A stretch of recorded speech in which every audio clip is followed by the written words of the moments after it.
Let me start with Mohan Kumaramangalam. You know, even Nehru's admirers and fans say that one of the major criticisms against Pandit Jawaharlal Nehru is taking the Kashmir issue to the United Nations, basically internationalizing the matter, and that is what led, that was the genesis of this prolonged and unresolved conflict. It was ill-advised and it was bad strategy on the part of Nehru to take the matter to the United Nations, because the involvement of the United Nations basically made this an unresolvable issue and a decades-long prolonged issue. Mohan Kumaramangalam. Zaka, I don't think that one action made this an unresolvable issue.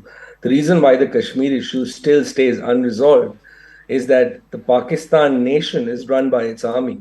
And so every time, whether it was the Vajpayee ji, whether it was Dr. Manmohan Singh, or whether it was any prime minister prior, has tried to engage in meaningful dialogue, not only to stop the cross-border terrorism that comes from Pakistan, but also to try and resolve the Kashmir issue.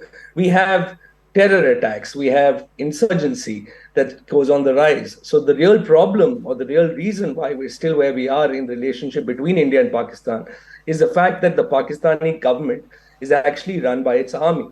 Now, if you go back to that particular decision, listen, how long are we going to keep talking about what happened 75 years ago? I'm sorry, but I really thought this debate is going to be about the J&K reorganization bill, where Mr. Amit Shah made a very long and as part of that bill, Mr. Amit Shah made a certain bunch of claims. You are well within your right to contest those claims. Zaka, I don't have to contest those claims. Those claims have been clarified. You've played out what senior leaders of my party have said about both those things that he talked about. There is so much more substantive here to talk about. In the reorganization, Mr. Amit Shah has very cleverly and quietly increased disproportionately the number of seats in the Jammu region and added 2 nominees so he can walk through an election. Because as you know what he's done in the last 10 years, let's take this one by one, right? One second. Let's take this one by one. Let's take this one by one. Please give me a moment. Let's take this one by one. You are talking about, you know, the reason why the Kashmir issue became so entrenched was because Pakistan is always controlled by its military. They have this policy of death by 1,000 cuts, that terrorism is the real reason why this issue has not been resolved.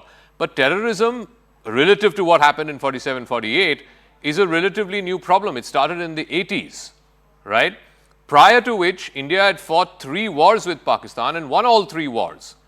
The contention that's being made by Mr. Amit Shah yesterday in Parliament, and this is of course something that Tuhin, his party, and people in the right believe, that the genesis of this problem was because Pandit Nehru, whether it was upon advice of the military leadership at that time or his cabinet at that time, ill-advisedly decided to take this matter to the United Nations. That is the genesis of this problem. What came, much after that, terrorism, etc., is many, many decades after that.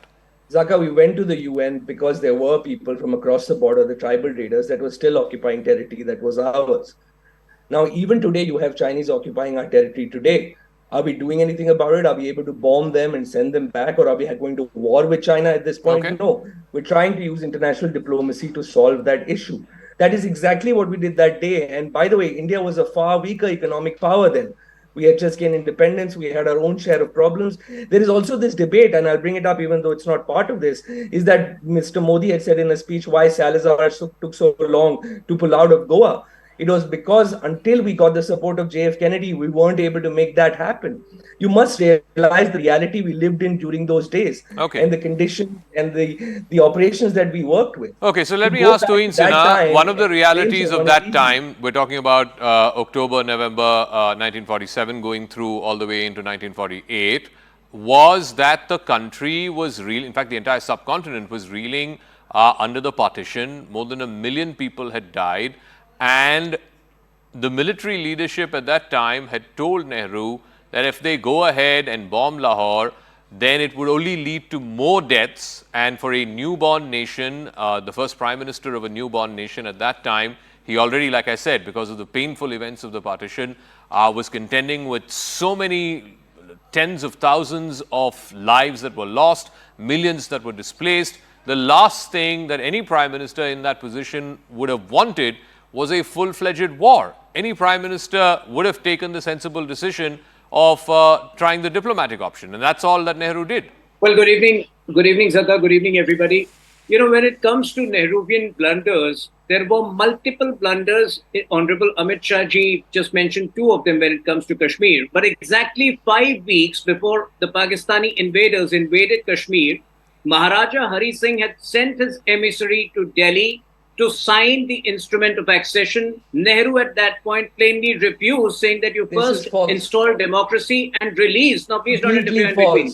You release, don't get your history from WhatsApp. You release Sheikh Abdullah from jail. That was his condition. Had Nehru signed the instrument of accession at that point of time, the invasion would not have taken place. Number two, we all know that with the onset of winter, it would have been very difficult to reclaim Kashmir immediately, like you mentioned.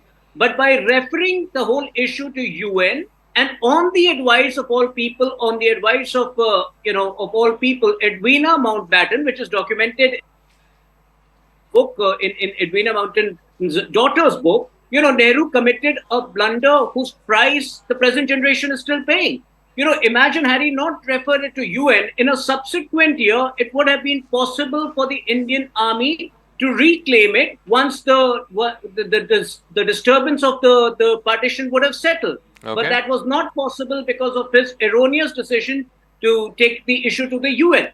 And again, a third issue.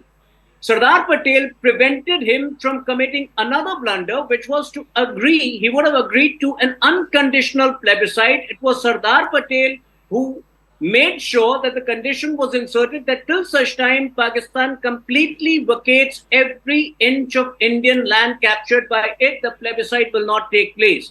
So, Nehru was stopped from committing another blunder. You have to accept the fact that Nehru was very callous about Indian territory. So, the comments like, why do we need Ladakh? Why do we need a certain portion of Ladakh? Because all that grows there is not even a blade of glass grows. Yeah. So he was very callous about Indian territory. He was very complacent about Indian territory, and that's a fact that needs to be highlighted. So if we have to let me ask Aarti Singh Tikoo this. Again, I come back to the Article 370 issue, and this was referred to or referenced to in the debate yesterday in Parliament. Now, the contention by the BJP, and the Home Minister referred to this in his comments as well, was that Nehru decided to include Article 370 in the Indian Constitution, granting special autonomy to Jammu and Kashmir, almost as like a token gesture to Maharaja Hari Singh and to his good friend Sheikh Abdullah, because had Nehru not conceded to Article 370, then the instrument of accession would not have been signed. Would you agree with that contention? Well, Zaka, the fact is that Nehru, by his own admission, actually realized and said that he made mistakes vis-a-vis Jammu and Kashmir. In fact, in a letter to Sheikh Abdullah, Nehru did say that going to the UN was actually not the most effective way. And he said in his letter that nothing satisfactory is going to come out of it, not a satisfactory outcome. Okay. So also, if you look at the historical events that followed the accession of Jammu and Kashmir with the Union of India, look what happened after Nehru actually handed over the state of Jammu and Kashmir to Sheikh Abdullah on a silver platter. It was only after the inclusion of Article 370 in the Constitution of India, Nehru tried to basically impose Delhi Agreement on Jammu and Kashmir and asked Sheikh Abdullah to ratify it. And we saw that in 1953, Nehru somewhere did realize that Sheikh Abdullah betrayed him, betrayed him on every front. And that is why Nehru had to jail, he had to incarcerate Sheikh Abdullah. Yeah. Exactly. So for the Congress party and the opposition today to say that Nehru did great things, no, by his own admission, he made great blunders on Jammu and Kashmir. And I completely agree with the Union Home Minister, Amit Shah ji, who said that two blunders, he in fact spoke only of two blunders, but I would actually put on record that there were three major blunders that Nehru made on Kashmir.